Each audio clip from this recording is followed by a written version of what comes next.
Hey guys, it is J Star Wars 360 here with another Clone Wars vlog for you. This is the Lost one. This is the episode where the Jedi receive a distress signal from Master Sifo-Dyas' ship, and they investigate it. It crash landed on this moon, and inside they discover Master Sifo-Dyas' lightsaber. And this prompts an entire investigation of Master Sifo-Dyas, who he is and what happened to him. And they do sort of find out a bit about who he was and what happened to him. And big thing is that they find out that Lord Tyrannus and Count Dooku are the same person. And if you don't remember, Obi-Wan learned that Lord Tyrannus recruited Jango Fett to create a clone army. So now the Jedi know that Count Dooku created the clones, and Yoda's like, there's nothing we can do. We can't tell anyone because this would just cause a lot of controversy.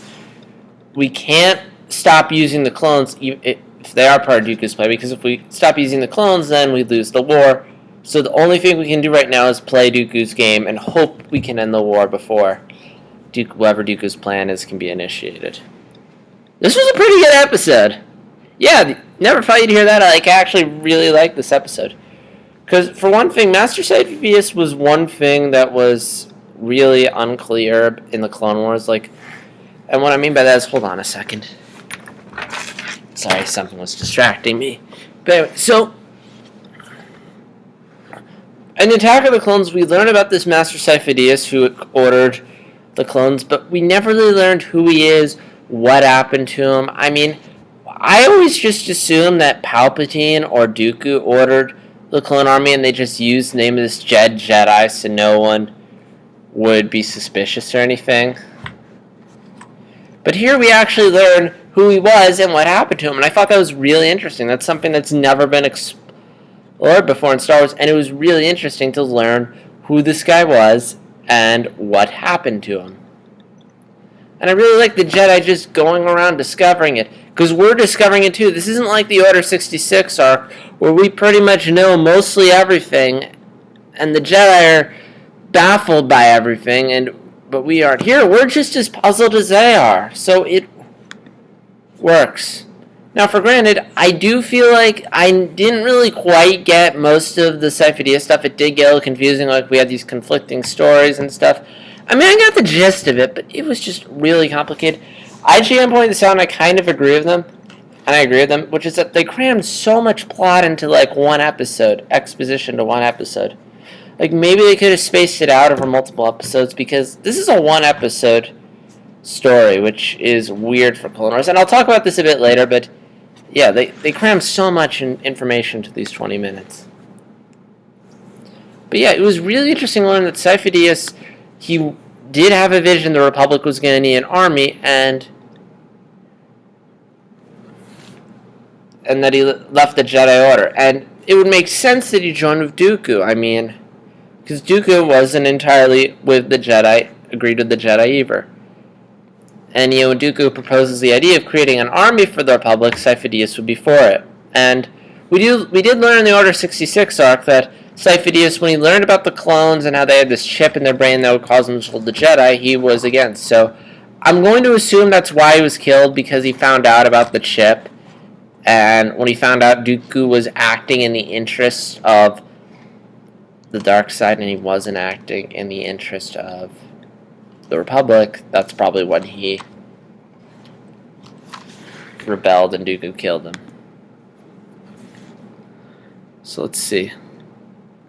And also it kind of shows, how people with good intentions can sometimes go down the wrong path. And Sifo-Dyas also shows how not everyone in the Jedi Council is perfect and everything. Which is good to show that not everything is black and white. And that there is disagreement amongst Jedi in terms of what course of action to take. I also really like the planet Anakin Obi-Wan went to, where they got to see Pike. I'm not really sure about the name of the planet or the species, but I really like the planet they went to. Yeah, really cool design, really interesting species. It kind of looked, the aliens kind of had this nice Egyptian design to them, which I thought was really cool. I wonder if Dave Filoni had plans to go back there at some point, assuming if the show were to continue, but Unfortunately, we'll never get to see it. Although there is an interview on IGN. Sorry, I just realized I forgot to put the interview up. Just go into IGN.com and Google. I'll just put a link in the description if you're curious. And anyway, cool planet. We get awesome fight between Anakin and Dooku, even though there's no tension in these fights since we know that Dooku's just gonna get away. It was still cool to see. It was cool to see Anakin fighting Dooku together, using their Force powers. It was cool to see that moment where Obi-Wan uses the Force to hurl Anakin. That was cool. And as IGN pointed out, it's kind of sad. This is the last Anakin and Dooku fight or encounter we're going to get to see ever. And I'm pretty sure there was probably going to be at least one more planned for the next season. Or maybe there wasn't. Also, I just realized we always see Grievous once a season. We haven't seen Grievous. Did we see Grievous set this season at all? I don't know, but if we didn't, I'm sure that there are plans to have Grievous, but unfortunately we didn't get to see them. But anyway, so interesting that the Jedi know who Dooku and Tyrannus are the same person. I was kind of surprised that they found that out. I was happy for them since Dooku killing that guy who was really creepy and crazy, by the way, which by the way completely makes sense because he's been holed up in that cell for 10 years. I'm pretty sure anyone who was locked up that long would just go crazy from isolation and having no one to talk to. But anyway, I was interesting that they didn't come home empty-handed, that they did learn something big, and that they do know that Dooku and the clones are created by the same. Dooku created the clones. And Yoda's line that the only choice they have is to play Dooku's game was kind of chilling, because, as I said before, they don't have much options.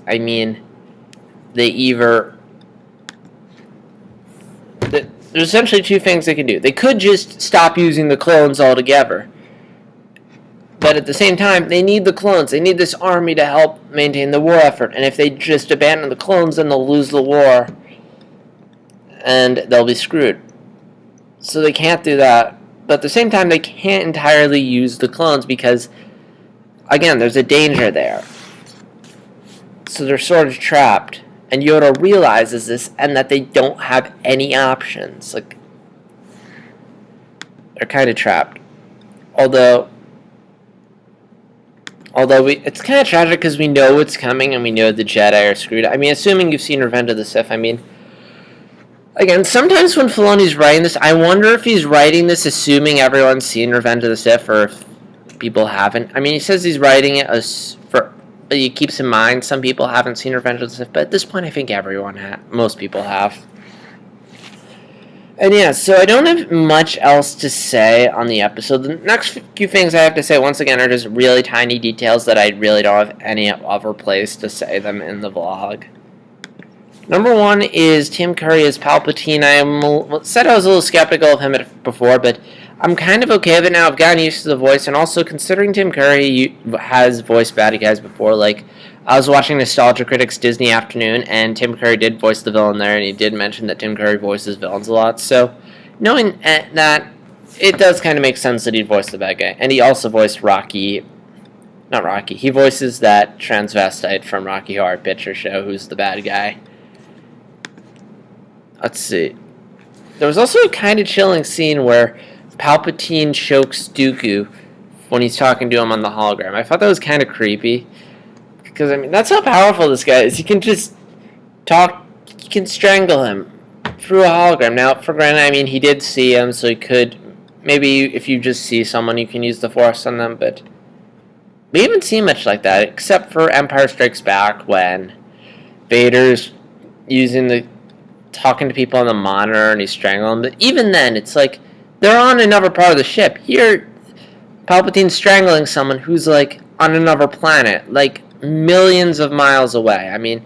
We don't know exactly what planet Dooku's lair is on, but point is, Coruscant is in the heart of the galaxy. Dooku's base is probably, on the Outer Rim or something. And also, great animation on the beginning. There's all this snow blowing everywhere. You have the cloaks, you have the vehicles, the clones. It just was a great opening scene. Or when Plo Koon goes into the ship and you can see his cloak blowing everywhere, which, by the way, early on, the creators were complaining about how difficult it is to animate cloaks. It looks great. I mean, I remember seeing the clip of that like a year ago when they first released the clip of this episode and that opening. Oh my gosh, so great.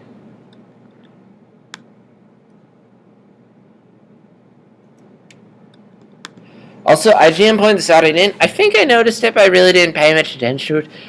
The scene where Yoda is talking to the Chancellor, there's a shadow over Yoda, which is kind of symbolic of how Yoda is in the dark about what's going on.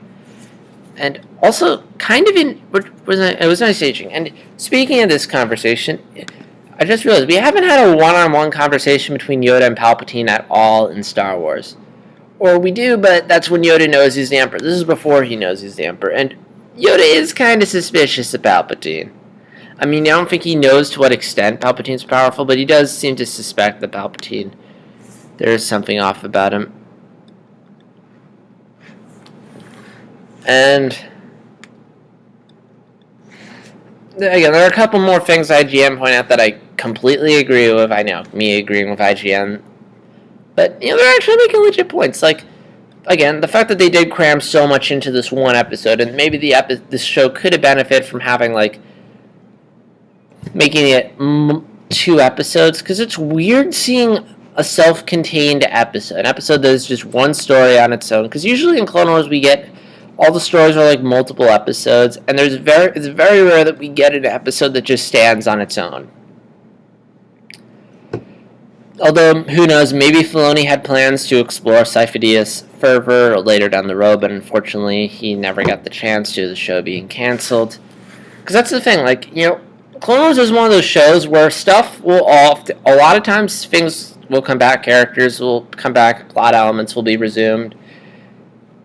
So, you never know when Filoni's done with something, if he's going to do more with something.